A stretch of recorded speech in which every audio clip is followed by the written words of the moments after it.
Oi, Carlinhos. Oi, tudo bom, Ney? Tudo, e você? Tudo bem. E Deu aí? certo aqui, que bom te ver aí. É legal, né? É, Essas reuniões virtuais. é uma forma, né, de...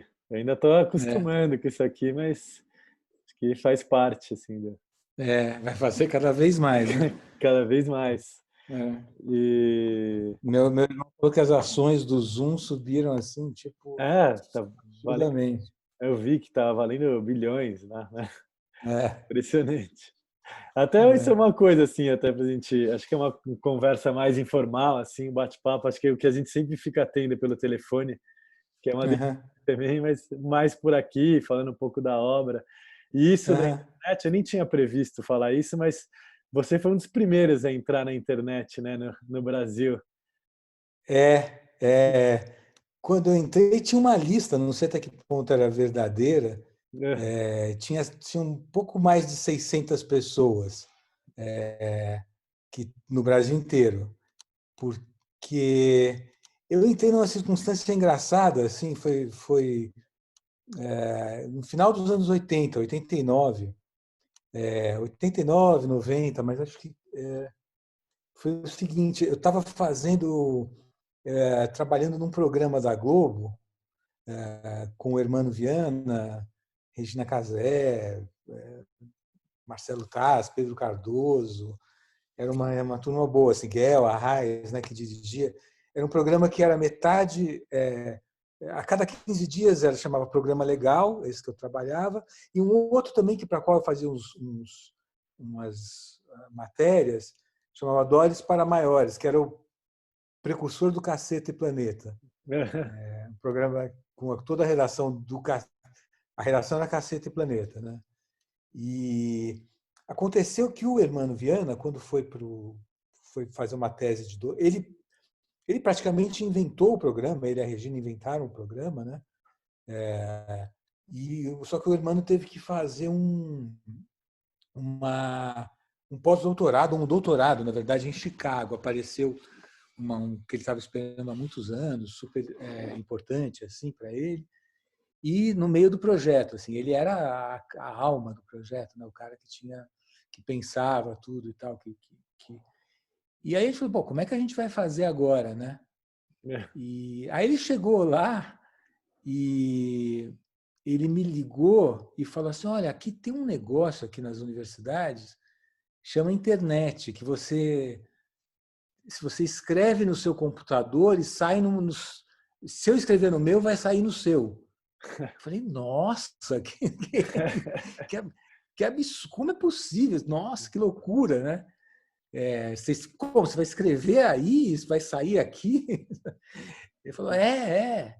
Aí eu falei, não, legal, como é que a gente faz, né? Ele falou, não sei, você tem que achar aí um negócio que chama modem. Né? Ainda eu lembro, ele falou assim, modem quer dizer modulator, demodulator, né? Que é modulador, desmodulador, né?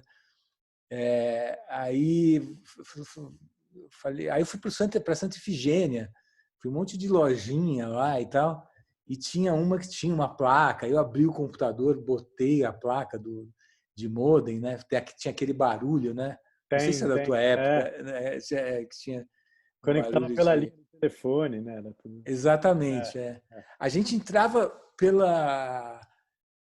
tinha só duas entradas no Brasil. A USP, né, um lugar que chamava Escola do Futuro, na USP, que tinha um gateway, que era para a internet, e no Rio, a ONG do Betinho, do irmão do Enfio, que trabalhava pela fome e tal, para combater a fome na época.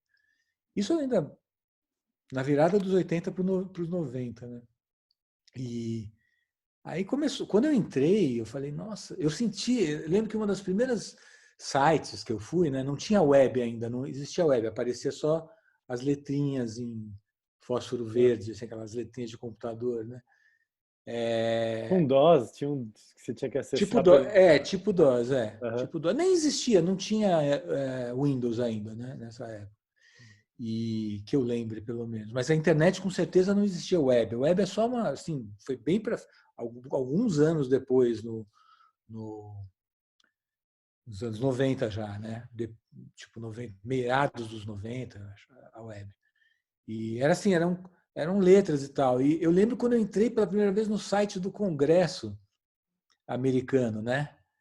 Na biblioteca do Congresso americano, e para ver se tinha as revistas que eu fazia no Brasil, a revista Caos, que eu Caos, né? fiz nos anos 80, né? Desde 87 a 89. E tinha, eu falei, nossa, que loucura, os caras têm tudo, né? Mas o Mas acesso eu à lembro, revista era como? Você conseguia, você não tinha como não, baixar não aqui. tinha, não, só tinha, dizia que tinha lá na biblioteca a revista. Uhum. Você botava o nome e eles aparecia de um livro ou de uma revista e tal. E era uma biblioteca que tinha tudo, famosa por isso, né? Hoje em dia, não sei Nessa se continua. época, você, você já tinha Caos. Caos começou nos anos 80, é isso? Foi 87. Porque eu faço sempre uma pergunta que é assim, é a pergunta básica que eu tenho feito para todo mundo. E tem aquele curador, o Hans Ulrich, que também ele pergunta, eu Uhum, peguei um pouco da ideia dele, porque eu acho uhum. interessante voltar a entender. Você lembra como que aconteceu tudo? Como foi sua primeira epifania para você falar, vou fazer arte, assim, eu vou fazer cinema experimental? É, não lembro o primeiro momento, assim, não tem um momento epifânico que eu tenha pensado isso. Foi um processo. Eu já era, se você é artista por como dizia o Leminski, um defeito de fabricação, né? Está inscrito no seu DNA, né? Que você tem uma coisa que não dá para ser outra coisa. E para mim não era o esperado, né? Não era uma coisa para a qual já existia um caminho na minha família, ninguém que eu conheça assim da minha família mais próxima era artista naquele momento, não tinha ninguém. Então, eu fui educado para ser uma dessas coisas, três coisas. Na época, assim, era ou Administrador. engenheiro, administrador, ou advogado, ou médico, né? Não tinha mais muita coisa, né? Mas você E eu lembra alguma fiz. coisa que você assistiu ou que você leu? Porque eu sei que você é bastante ligado à literatura, assim. E quando É, você leu, você falou, putz, é isso, assim. eu queria ser poeta, desde muito cedo, assim, né? Eu tinha não é Uhum. pouco original, né? Mas eu tinha o Rimbaud como um ídolo, assim, de vida e queria desde muito cedo ser poeta, né? Da poeta do livro, Sim. da escrita, né?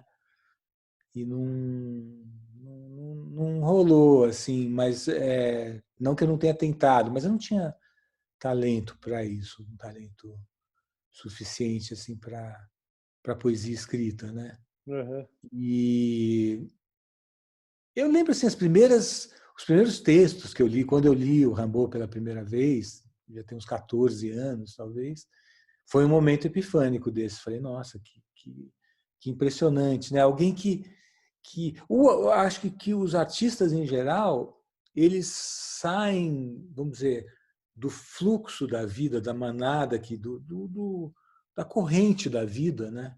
Uhum. Para olhar para ela, né? Eles se destacam desse fluxo para olhar e refletir para esse fluxo. Então, se você, sei lá, se você está numa reunião de trabalhos numa empresa, como era o caso quando eu tinha 18 anos, e presta mais atenção no jeito que as pessoas estão atuando na reunião do que no conteúdo da reunião, no que está Eu sou sendo dito, artista. é um sinal, é um mau sinal, né, para você como administrador. Alguma coisa está errada. E eu acho que é isso, mas até você se encontrar, né, se você tem não havia assim não tinha uma resistência da minha família, não vai ser artista, não pode, não tem isso, nunca teve isso. Tinha só um Mas não queria que tinha, você fosse outra coisa, talvez. A expectativa é uma É, expectativa geral, assim, né? não. Principalmente pensando no sentido de ganhar a vida, assim, né? Financeiro, né? Do que eu acho que eu lembro que meu avô falava para mim: você não tem que fazer o que gosta, você tem que gostar do que faz. E não existe fazer o que gosta não era uma possibilidade tão aberta quanto é hoje, né? Para as pessoas. Hoje é mais possível. O mundo melhorou em muitos aspectos, né? Hoje é mais possível. Ainda tem muita gente que não pode fazer o que gosta, Ainda mais no tem que Brasil, se é. preocupar. Ainda mais no Brasil financeiramente e tal. Mas dá para tentar mais. Tem mais possibilidades, tem muito mais possibilidades do que naquela época. Não tem Eu acho que tem comparação. uma coisa que permeia todo o seu trabalho, assim, até falando, citando e pensando de novo, assim, porque eu revi os seus filmes e revi também você falando com o Coutinho, e acho que uma coisa que vocês dois, assim, até falam de uma certa forma, totalmente diferente, mas os dois comentam, que é sobre, e eu acho que o Coutinho deixa muito explícito, assim, a questão da realidade versus a ficção no documentário, Uhum. no filme, ou no cinema, né? Ele, É, ele deixa explícito mostrando, né, o diretor, o personagem. é, Lembra muito, acho que o cinema é transformador dessa realidade retratada, né? Então, esse filme que total. está vendo, acho que você no Leonilson faz muito isso. E até nesse momento de quarentena, eu tenho pensado muito no Montaigne, né, que ficou isolado numa torre envolto de livros. E pensei bastante disso em relação ao seu trabalho, porque ele escreveu muito um autorretrato, né, sobre ele para tentar entender a partir dele o real, né, e um autorretrato das sensações, né, um autorretrato. Ele quis falar mesmo dessas sensações a partir das sensações dele, falar das sensações do mundo. E então, além do Proust, que é o que acho que te influenciou bastante, eu pensei muito no Montaigne. E Montaigne aí, é incrível, né? Porque Montaigne é também fundador, é uma desses marcos para mim. Como eu estudei em colégio francês, Rimbaud, primeiro Montaigne, né? Mas eu li primeiro Rimbaud, mas Montaigne é bem anterior, né? É impressionante, né? O que ele fez, os ensaios todos. não, é incrível essa história. Eu ia te perguntar, Esta porque no filme todo mundo tende a falar assim, não, esse é o Leonilson, esse é o Ali é, Salomão. E no fim, no Homem Comum, acho genial, porque você está fazendo documentários ou docu-ficção, que eles chamam, né, de personagens, e você chega em um que você chama de O Homem Comum, né? E é, aí uma pergunta que acho que eu sempre fico pensando, e que o Lacan principalmente fala muito, é o que é o real, você acha? é. Essa questão acompanha o cinema desde o nascimento, desde o primeiríssimo momento, né? Ela existe e ela volta, uma espécie de retorno do recalcado, é, direto, em todo o movimento relevante do documentário, essa questão volta à tona, né? Mas ela nasceu. Primeiro, é interessante você citar o Montaigne, porque o Montaigne é o fundador da ideia do ensaísmo moderno, do ensaísmo ocidental e que até hoje prevalece no Ocidente, de um ensaísmo. Ele fez, propôs assim, na proposta deles, em vez de um texto com um texto filosófico sistematizado, com tese, antítese, ele ele propôs uma série de textos pequenos em que ele refletia livremente sobre as coisas, né? E sob a égide dessa primeira questão sobre o real, também com muita frequência, mas com coisas assim, desde, sei lá, tem ensaios sobre como você pensa diferente depois de almoçar, sabe? Assim, depois de ter comido. Ou, por exemplo, quando ele conversou com um dos índios brasileiros que foram levados, naquela época, ele era da época do descobrimento do Brasil, né? E levaram um índio brasileiro para a Normandia, alguns índios, mas ele conversou com um cacique e o cacique contou três segredos para ele, né? Três Desculpe, 3 segredos, não é que eu associo com os segredos de Fátima. Contou 3 coisas para ele, e a primeira era que ele achava estranho a desigualdade social na Europa. Eu acho incrível que um brasileiro, o primeiro brasileiro que foi para a Europa, falou assim: nossa, que lugar mais desigual socialmente. O segundo foi que ele achava muito estranho que nos exércitos europeus os reis não iam na frente de batalha, eles ficavam atrás. Escondido. Mandavam. E a terceira coisa, o Montaigne esqueceu. E ele escreve: esqueci o que... Eu sou uma espécie de terceiro segredo de Fátima, por isso que eu me fiz aquele ato falho no começo. Mas, enfim, essa coisa do real, voltando para a questão que você colocou, ela acompanha o nascimento do cinema. O cinema nasceu documentário primeiro, né? Os Lumière apontaram a câmera para uma saída de fábrica, que poderiam ter apontado a câmera.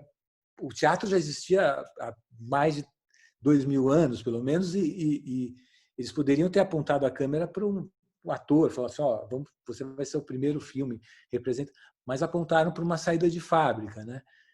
E desde então, e a primeira exibição, aquela que é tida como a primeira exibição, foram vários filminhos, mas o filme que ficou marcado é A Chegada do Trem na Estação. Só um trem chegando na estação, né, com a câmera colocada na plataforma, e as pessoas levantaram, diz a lenda, né, que as pessoas levantaram com medo, os espectadores que achavam que o trem ia atropelar eles, né? E aquele primeiro fascínio com a tecnologia, né? Algo que a gente sentiria se botasse aqueles óculos de 3D, né? Não óculos 3D, mas aquela massa, virtual, né? de realidade virtual, né? E muito parecido. O cinema é realidade virtual também, né? E depois, em todo o movimento relevante, Quinopravda, a própria palavra Pravda quer dizer verdade, né? Quino de cinema, de movimento. Cinema verité, cinema direto americano. Essa questão volta sempre, né? E um dos momentos em que ela voltou com bastante força foi na virada desse milênio, dos anos 90 para os anos 2000, né?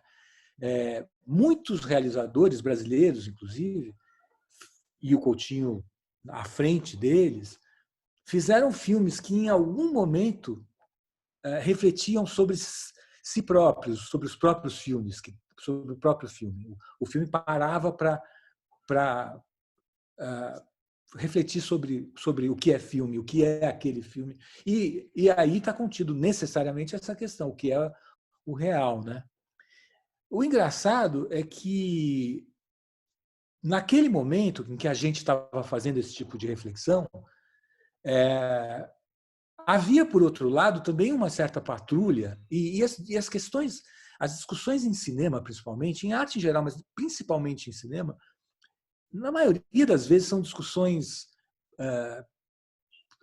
corporativistas, travestidas de discussões estéticas, artísticas. É uma discussão que está fingindo que é uma discussão artística, mas, na verdade, é uma discussão de reserva de território. E no cinema, isso envolve financiamento, né? Então, muitas das discussões têm essa cara, essa fachada assim, estética, artística, e é uma discussão só corporativista, assim. E rolou essa discussão assim: o que esses caras, esses documentaristas, num país cheio de problemas sociais, o que eles estão com essa frescura do filme refletir sobre o real? Um faz filme sobre Mordomo, maravilhoso, Santiago do João. O outro faz filme sobre um prédio, que a pessoa sabe, cadê a questão social? Cadê E o outro faz filme com o nome de si mesmo, né?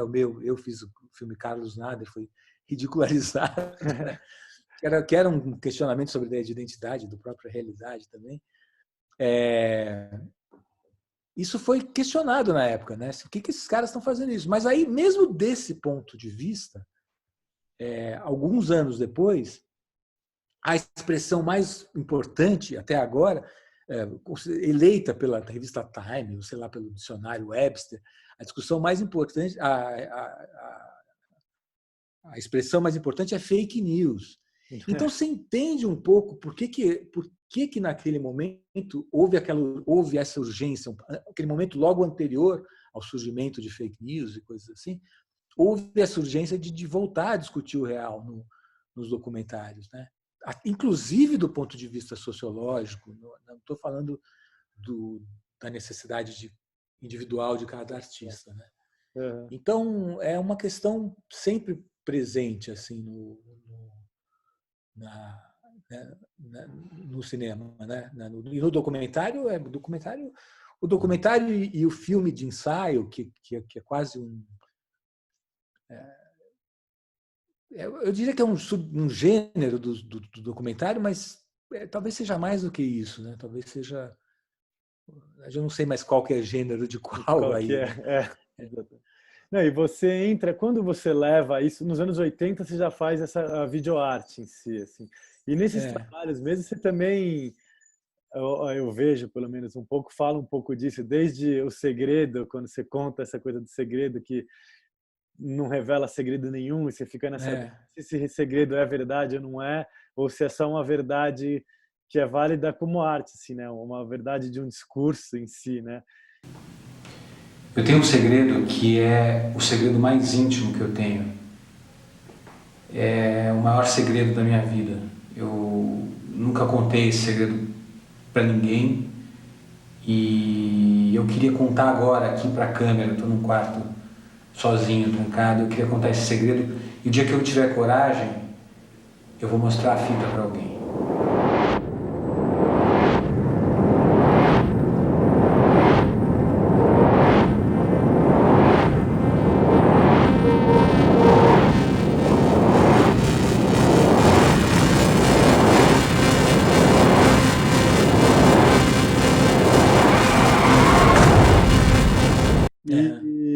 E eu também fiquei ali pensando num outro filme que a gente nunca discutiu muito sobre ele, mas A Concepção, né? Que você depois usa até o mesmo nome. Você fala estranho, eu existo entranho. Né? E aí eu acho que é interessante que você está sempre mostrando uma visão sua, né? Até indo para a exposição, assim, que acho que foi incrível. Eu fiquei reolhando e revendo e dá saudade. Até foi muito, eu gostei muito. Legal, foi muito legal mesmo. E participado e discutido isso com você, porque até nisso a exposição, né, ao meu ver, né, cada um enxerga de uma forma e acho que você fala muito sobre isso quando você mostra, mas você mostrando como que o Theo enxerga o mundo de uma forma assim, é quase uma exposição documental, né, que mostra uma visão num certo momento de alguém. Assim. Que interessante. Não tinha pensado nisso, mas é uma coisa recorrente. Eu acho que eu estou sempre fazendo documentário. Acho que mesmo quando eu era considerado videoartista, né? Esses rótulos, esses nomes, assim, são nomes que são dados muitas vezes por outras pessoas, né? São por jornalista, por crítico, por realizador de festival e tal. Mas eu acho que eu sempre fiz documentário, mesmo quando o que eu fazia era considerado videoarte, né? Eu chamava esses filmes que você mencionou, Concepção, Carlos Nader, Trovoada e tal, eu chamava de documentário sobre uma sensação. Porque eu achava que eu já estava fazendo, mas só eu achava, porque eu mandava para festivais de documentário e aquilo não era considerado, naquele momento específico, não era considerado documentário. Houve um momento em que o É Tudo Verdade me chamou para a conferência inaugural do festival, cujo tema era o subjetivismo no documentário, mas aí já era 95, 96, eu acho, talvez 97, e aí foi uma espécie de reconhecimento do que eu fazia. Eu fiquei super contente, muito, porque sentia que eu fazia documentário desde sempre, né? E é legal ver. Uma coisa legal do documentário é porque, não sei por que Cargas d'Água tem uma espécie de atração natural pela fronteira. O documentário está sempre indo. Tem uma questão fronteiriça no documentário. É uma arte que tem múltiplas fronteiras. Com as várias artes, né, como o cinema, em geral, tem Uhum. Gesamtkunstwerk, né, a ideia de obra de arte total que mistura e incorpora as outras artes. O documentário, além de fazer isso, mistura e incorpora outras áreas do conhecimento humano, por exemplo, jornalismo, sociologia e tal. O documentário tem essa natureza fronteiriça, né? E por isso que eu me interesso. Uma das razões pelas quais eu me interesso muito por fazer documentário é essa, de poder atuar em fronteiras não muito definidas. Tem um prazer nisso. Assim, eu gosto de explorar esse tipo de indefinição fronteiriça, né? Uhum. E então foi engraçado. Eu não tinha pensado na exposição como uma espécie de documentário sobre alguém sobre o jeito de alguém Entendi. pensar, né? Eu pensei E depois, porque eu acho que parece muito que eu, às vezes, vendo o filme, é muito uma experiência, assim, né? Essa experiência que você é, fala, que essa experiência da fruição que o Theo tem a olhar é, aquela coisa, né? E você é, sentir, perceber a mesma experiência. Uma outra coisa até, por exemplo, no Homem Comum, quando você está, teoricamente, uma biografia do Homem Comum, para mim, ao mesmo tempo, parece muito o próprio cinema, assim, né? Parece muito é um filme o sobre próprio cinema. cinema. É. É, Então, é. Eu acho que ele é um filme sobre a fé que você precisa depositar na vida e no cinema, né? Quer dizer, a ideia de que no cinema você, para você, o básico, o requisito básico para você assistir o filme é colocar fé no filme, esquecer que são atores, que tudo é representação, de que é acreditar no filme, acreditar na realidade do filme, né?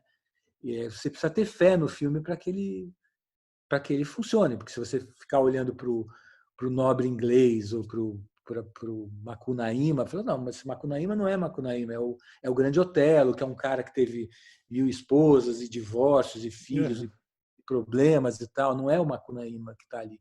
Não, você está olhando para o Macunaíma, você ri com o Macunaíma, chora com o Macunaíma, você precisa colocar essa fé. Do mesmo modo, você precisa colocar uma fé na vida para poder viver. Você precisa acreditar que a vida não é ilusão, de que a vida existe de fato, de que você não está sonhando. É, que nem Ou o Ali, que né? A vida é sonho. Será que é? é, é isso. Mas eu acho que nessa coisa, voltando até um pouco para a exposição, assim, quando você olha, você na exposição parece que essa vida, a vida mesmo para o Theo e para a gente, é essencialmente essa plástica e essa fruição constante de imagem, de cheiro, de é, movimento, né? E eu falo dessa questão do documentário porque parece é, que você recria esse mundo dentro desse espaço expositivo, assim. Então é muito interessante, muito legal o prazer desse momento, essa epifania, no caso, de entrar na exposição e ter essas sensações, assim, você conseguir colocar naquilo a sensação, olha, me parece um espaço quase documental, mas no qual você pode fruir uma visão é, diferente, assim. eu nunca tinha pensado na ideia do espaço documental, mas também documentário sobre sensação, né? Como eu chamava aqueles documentários dos anos 90. Esses trabalhos que estavam na galeria, eles tem uma coisa interessante, eles não são muito difíceis de fotografar e de registrar, porque o que eles têm de interessante é inefável, é infotografável, às vezes é um tempo, é uma sensação temporal, de deslocamento temporal, às vezes é um ritmo, por exemplo, no Cross, aquele trabalho que os corpos vão mudando, né? Você vê um corpo como se estivesse sendo crucificado, com os braços abertos, enfim, pode ser um abraço, uma crucificação. Esses corpos nunca estão estáveis, eles estão sempre mudando. Sempre em movimento. O movimento você não vê, você não consegue ver a mudança, mas você vê que já mudou, né? Você não consegue ver mudando, né? É feito numa velocidade com a qual você não consegue discernir a mudança, né? De um para o outro. E então isso é uma sensação um pouco que só a obra consegue descrever, né? Você não consegue Mostrar na explicar. foto, explicar. E você vê uma coisa mudando, você vê que mudou, mas não viu mudando, né? Você não viu a mudança, mas o que é mudando, o que é o presente, o que é, no final das contas, essa pergunta, o que é o real, tá nelas o tempo inteiro. Tem uma coisa científica sobre autismo, né?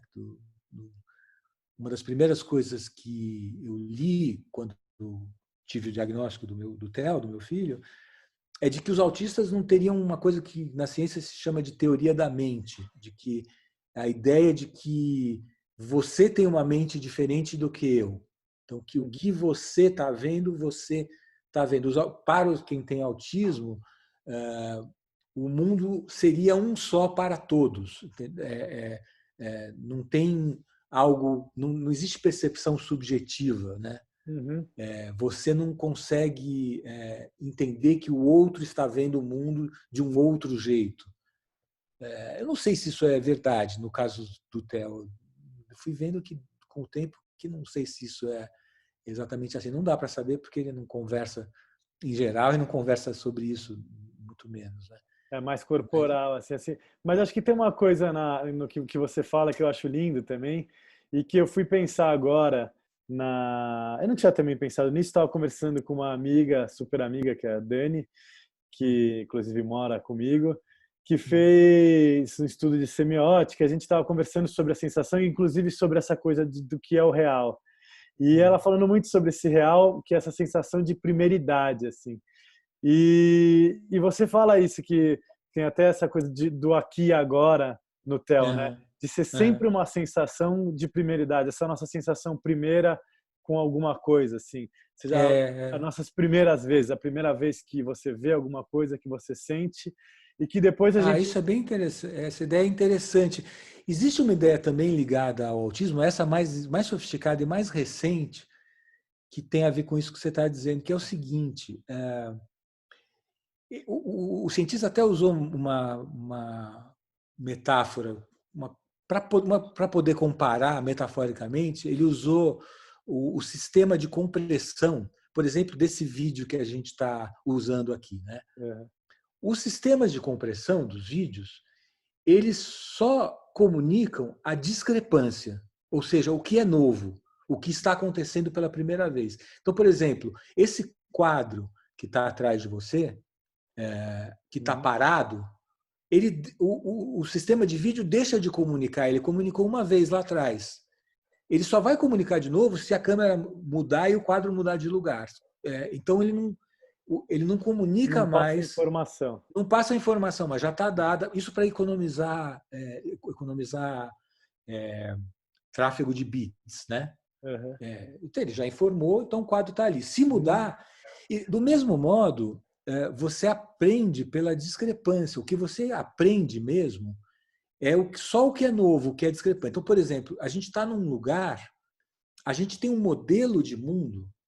Por exemplo, eu entro numa galeria, né? Eu tenho um modelo de mundo em que galerias de arte são, em geral, silenciosas,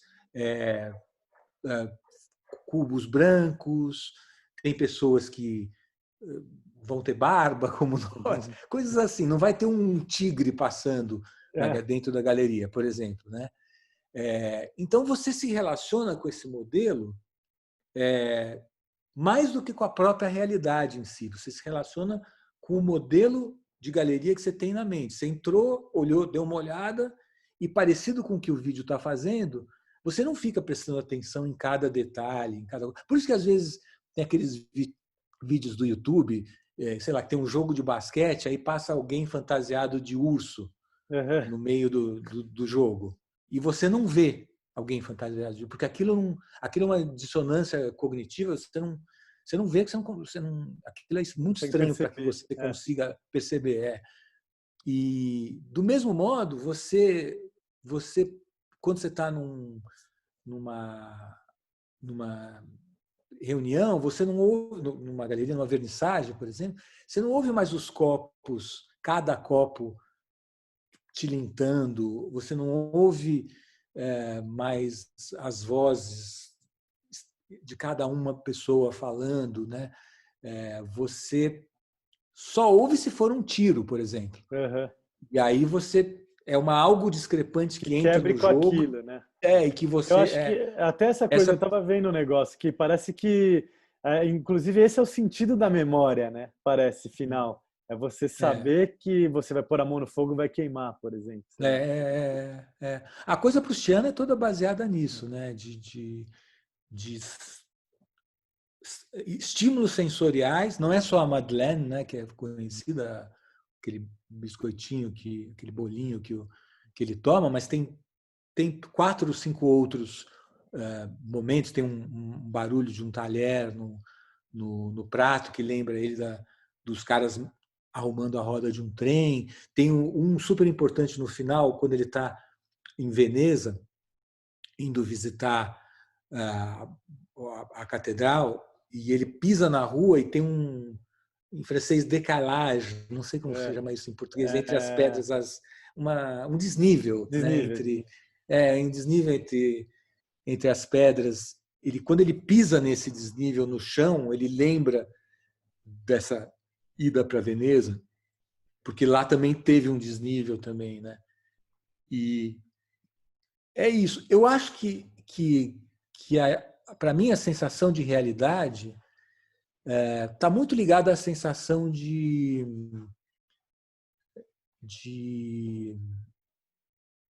intensidade, até mais do que de primeiridade. Primeiridade também, porque a primeiridade já pressupõe uma espécie de intensidade, mas as coisas são reais na medida que são intensas. Por exemplo, um filme de ficção pode ser muito mais real para determinado indivíduo do que uma câmera apontada para a rua, porque o filme de ficção fez aquela pessoa chorar, rir. Como é que você vai dizer que não é real uma coisa que te faz ter sensações e sentimentos tão fortes? Uhum. Eu acho que ela é mais real do que uma câmera aberta, uma câmera Mostrando que... num posto de gasolina, por exemplo, né? O que dá a realidade para as coisas é a intensidade. E, claro, as coisas que aparecem pela primeira vez tem são em essa geral, intensidade você normalmente. vive elas com É, intensidade. é. Você não é aquela coisa conhecida, nem sei se é verdadeira, do Picasso buscando pintar como uma criança, né? E é isso que um artista busca essa primeira vez, porque a criança vê tudo como se fosse a primeira vez.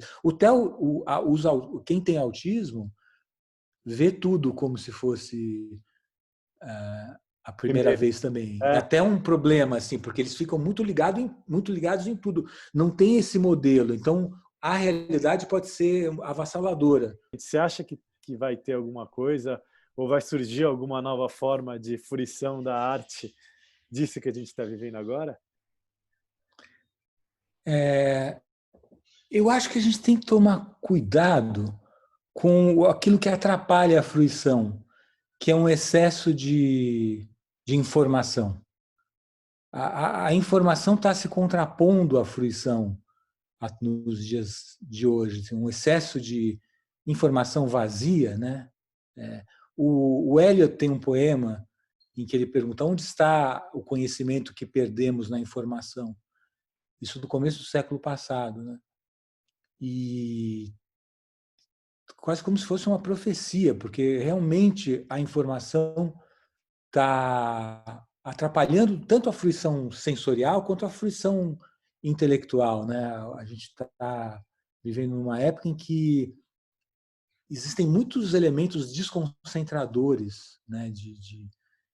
E então, assim, uma das primeiras coisas eu acho que até mais do que saber qual outros canais de percepção a gente pode ter de fruição, é tentar defender os canais que existem desse excesso, desse lixo informativo, né, de fake, não necessariamente só de fake news, mas de informação vazia, né, informação inócua, Não, e é uma sem luta, nada, né? porque a gente está lutando com informação, luta contra os próprios robôs, né? Fico vendo tanto de informação que eles vão inserindo naquilo, assim, É, nomes diferentes, com perfis é. falsos, é uma loucura. Eu gosto muito, agora me lembrei de uma coisa, eu gosto muito de obras de arte que são feitas inconscientemente, sem saber que são obras de arte, cujo status de obra de arte é atribuído por quem vê, por mim ou por você, por quem está olhando, né? Por exemplo, sei lá, tem desde de uma coisa escatológica, por exemplo, não sei se você lembra um rato que o cara implantou uma orelha humana no dorso Ah, de um nossa. rato, um cientista, né? Ou um vagalume que tem uma substância, o vagalume tem uma substância, a substância que ilumina o vagalume chama luciferina, né? Que vem de luz, mas luciferina parece Lúcifer, né? E essa luz, um cientista pegou a luciferina e colocou acho que num coelho, né? O Eduardo Kac fez isso Verdade, depois, mas cara, que fez. um cientista tinha feito uma experiência já com isso, sem saber que estava fazendo uma obra de arte, né? E agora recentemente teve uma maravilhosa, não sei se você viu isso, aconteceu com gente mais jovem. O Instagram mudou a política dele de você poder mudar o teu nome, né? Então, você só pode mudar o seu nome no Instagram 2 vezes. Se você mudou 2 vezes, o Instagram bloqueia uma mudança de nome pela terceira vez por 14 dias. Você fica 14 dias com o último nome que você escolheu, você não pode mudar. E eles anunciaram isso num daqueles coisas que ninguém lê e tal, daqueles contratos que ninguém lê e tudo. Alguém teve a ideia, alguém que certamente não é um artista, mas fez uma das maiores obras de arte, de infoarte, de arte lidando com essa coisa que está acontecendo agora, que precisa ser ironizada, refletida, combatida, incorporada, amada, então, enfim, toda que precisa ser olhada, né? O cara fez o seguinte, ele fez, olha, pessoal, acabei de descobrir um bug, o cara inventou, né? Acabei de descobrir um bug no, na internet, no Instagram, que é o seguinte: você consegue mudar o nome da outra pessoa. Se você quiser mudar o nome de alguém para um nome para zoar, para sacanear essa pessoa, você pode mudar. Então, se você quiser se você quiser botar o nome do cara de corno 24, sempre uma coisa bem de 20ª categoria, tipo isso, assim, bem rasteira. Se você quiser chamar o cara de viadão, não sei o quê, você faz o seguinte: primeiro você vai no seu nome, vai no seu próprio nome e digita o nome do cara que você quer mudar. Aí você digita o nome do cara e vai lá, termina, salva as alterações e tal. Aí você volta e digita de novo o nome que você quer dar para ele, que é o nome, sim, tipo, doa bunda, não sei o quê. Você fez o exemplo que o cara usou, bem chulo, rasteiro de 8ª categoria. E aí você põe, e aí ele vai ficar com esse nome que você botou. Ah, acontece Então, isso? não, as crianças acharam, os jovens que caíram, e foram E começaram a colocar para milhares, eles foram mesmos. milhares. Começaram a colocar o nome, achando que estavam colocando para outras pessoas, e estavam colocando para Para eles eles mesmos. mesmos. Então, eles estão há 14 dias, vão ficar 14 dias com o nome Doa Bunda com Gosto, É sabe? ótimo. É uma obra-prima, né? Assim, a própria pessoa fica com um nome que ela quis sacanear a outra pessoa. Muito bom, É muito bom. maravilhoso, isso é uma obra-prima. Para mim é uma obra de arte, assim, o Banksy não faria tão bem, sabe? O Banksy, desculpa, o Banksy. Eu acho que agora foi legal porque vários museus, infelizmente a gente está indo mais para trás ainda, mas já era um pouco para trás em relação a isso. Mas a maioria dos museus tem aberto todos os acervos de videoarte deles, né? Porque é uma arte que você pode usufruir em casa mesmo, né? Então eles estão abrindo. Tem muitos festivais também de cinema que estão abrindo. Isso tem dois. Se você conseguir criar em casa as condições em que uma obra audiovisual merece ser vista, ou seja, que não fica competindo com os outros eletrodomésticos da casa, sabe, com o fogão, com o telefone, se você conseguir em casa criar, é desse tipo de coisa que eu estou falando, tentar salvaguardar as condições para a fruição da arte, não só da arte, de uma conversa, sabe, de você conseguir fazer as coisas sem ser desconcentrado a cada segundo, de você lutar por uma fruição que seja prazerosa, concentrada, entregue para aquilo, né? E sem que esse universo de bits excessivos, né, que estão sobrando, de ruído digital que sobra hoje em dia, acabe atrapalhando. Isso acho que é uma das principais coisas, assim, porque não adianta só, é um primeiro passo importantíssimo, ficar online uma série de coisas, né? A gente está, eu sempre assisto um filme, a Cinemateca Francesa, por exemplo, disponibilizou filmes incríveis online e tal, mas se você assistir com uma página no UOL vendo a evolução dos dados do coronavírus, e metade isso, metade o filme, como a maioria das pessoas faz, eu mesmo hoje em dia, muitas vezes, né? Aí não há um ganho. Só há um ganho se você Você realmente... perde em atenção, né? Em fruição total, porque eu acho que é até interessante isso para mim é uma experiência mais recente do Zoom, assim, porque a gente escuta mais, acho que o outro, assim, sem ficar olhando para outras coisas. E mesmo aquilo que o Coutinho fala, né? Todo mundo quer falar, mas ninguém quer escutar, né? Ouvir É, total. E porque assim a virtualidade, por exemplo, agora a gente está conversando, eu esqueci que você está aparecendo, você é uma série de bits, né, também, né? Porque não é, porque é você. Eu estou conversando com você igual, né? Se tivesse não igual, mas com intensidade que me faz esquecer daquilo. Mas a gente precisa ficar ligado, porque assim, a virtualidade, a ideia de virtualidade, o questionamento da realidade do mundo existe desde sempre, na Grécia Antiga, na China mais antiga ainda. O sábio chinês que falou que acordou e sonhou que era uma borboleta, e quando acordou não sabia se tinha sonhado que era uma borboleta ou se era uma borboleta sonhando que era um sábio chinês, já é uma manifestação dessa virtualidade. A gente não consegue aprender o real escapa das mãos, né? Da apreensão, né? Mas agora, com uma das poucas, não existem muitas novidades no mundo, grosso modo, né? Tem vários detalhes, várias coisas novas inventadas, produtos químicos, aparelhos e tal, mas o dado realmente novo da nossa época é a internet, a possibilidade de comunicação, né? Isso é realmente uma novidade gigantesca, né?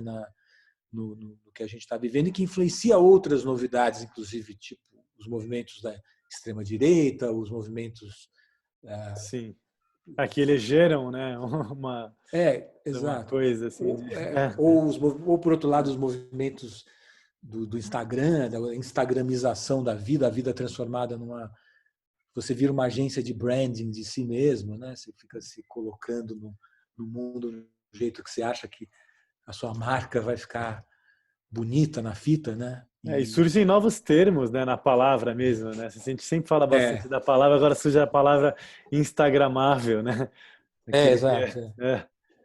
A Então, linguagem corre atrás, né, dessas coisas todas. Então, é, é, sei lá, tem a gente, a experiência de vida talvez seja o que a gente mais busca, né? Experiências de vida, né? Mais até do que o sentido, né? A gente busca o sentido da vida e os sentidos, ou aquele único sentido que a gente virtualmente considera como a razão da existência, tal. Todo mundo busca isso. A religião é uma manifestação muitas vezes meio tosca disso, nem sempre, mas muitas vezes tosca dessa necessidade de sentido. Mas no fim das contas, mais até do que isso, você busca uma experiência de fruição do mundo, quer dizer, mais do que uma explicação filosófica. Uma criança pede uma história, porque ela quer viver uma experiência catártica através da história, né? Uma experiência de fruição da vida, quer entender a vida através de uma fruição. E para nós a gente a gente busca, não tanto quanto o próprio filme Homem Comum é esse relato de como eu percebi que as pessoas buscam muito menos do que eu esse tipo de resposta, né, irrespondível, né, de questão irrespondível. Mas muito mais a gente quer ter experiência. Então, a quantidade de filmes, de músicas que as pessoas ouvem é muito maior do que os momentos em que a maioria das pessoas, né, do que elas refletem sobre a razão filosoficamente, sobre a razão de existir, o real e tal. uhum. Então, é isso. Por isso que a arte existe, né? Não só a arte, mas futebol, o esporte. Tem aquela frase também famosa do Goethe, que diz assim: poesia é gênero, arte é espécie. Ele está querendo dizer assim que poesia é acima da arte. Você imaginar, a gente tende a imaginar assim que existem a arte, né? E embaixo da arte as formas de arte, né? Uhum. Como espécies de arte, né? Poesia, artes plásticas e tal, né? O Goethe inverte isso. Existe a poesia, que é isso que você tá descrevendo. A poesia é a fruição do mundo, a fruição do mistério do mundo, né? Que pode ser com o drible do Garrincha ou com o poema do Eliot, né? Uhum. E embaixo da poesia existem as formas de poesia. A arte é uma das formas É de verdade. poesia, né? O futebol jogado de um determinado jeito é outra das formas de poesia. Sei lá, a bird watching, sei lá, aquela coisa que os americanos, sabe, que passeiam, aquelas velhinhas americanas que Procurá-los. procuram ver É. passarinho, outra forma de poesia também, né, nesse sentido. E a É. gente quer isso, a gente quer experiências que sejam intensas, catárticas, que a gente busca isso, né? O sexo é outra forma de poesia também nesse sentido, né? É bonito pensar nesses termos, né? Do Muito outro. bom, é. E acho que ainda mais nesse momento, essa busca pela essa poesia, acho que é pelo menos a gente, assim, é o que tem me salvado. É que a gente fala que é uma besteira, já passou essa coisa de a arte salva, mas o que tem salvado é a poesia em si, né? É, Além a poesia de conseguir olhar de uma outra forma, assim, é, significar a linguagem. as pessoas estão dizendo bastante isso, os É. artistas.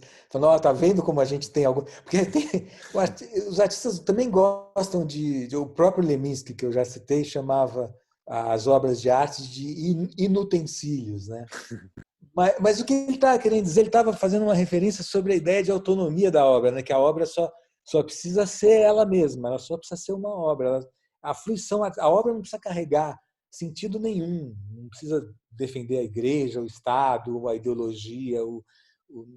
ela Ela só em precisa si, ser uma experiência de fruição o Manuel de legal. Barros mesmo, né, também. É, É, né? essa palavra inutensílio Eu pensei é bonito, nele. mas é bem Manuel de Barros, Eu né? pensei nele na hora.